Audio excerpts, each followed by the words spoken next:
Alors, j'ai parlé tout à l'heure des gens qui n'ont pas cette qualité de la prévenance. C'est-à-dire qu'ils ne vont pas vers les gens pour les aider, si ce n'est quand ces gens-là leur ont demandé explicitement. Or, dans bien des cas, les gens n'aiment pas demander qu'on les aide, par exemple. Ils n'aiment pas demander qu'on s'occupe d'eux, mais ils aiment bien qu'on vienne vers eux. Or, l'autiste, et de manière générale la femme, elle n'a pas cette générosité.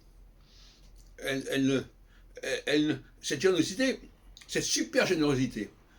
La première générosité de premier niveau, c'est on me demande quelque chose, je donne, je fais.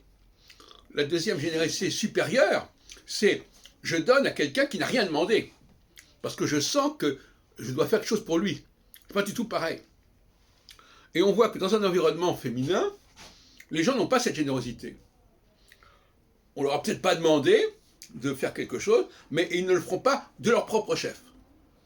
Comme disait ma mère d'ailleurs, je ne vais pas au-devant des problèmes, j'attends que ces problèmes viennent à moi. Ben, ce n'est pas ça.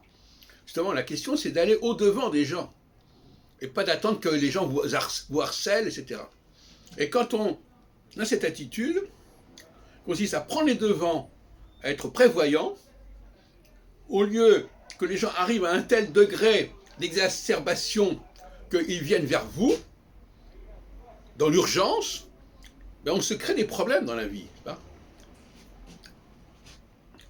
Et donc je vous demande d'analyser ces situations comme cela, et moralement, éthiquement, celui qui ne va pas au-devant des gens, qui attend que les problèmes lui viennent à la figure, eh bien, c'est quelqu'un qui est assez à plaindre.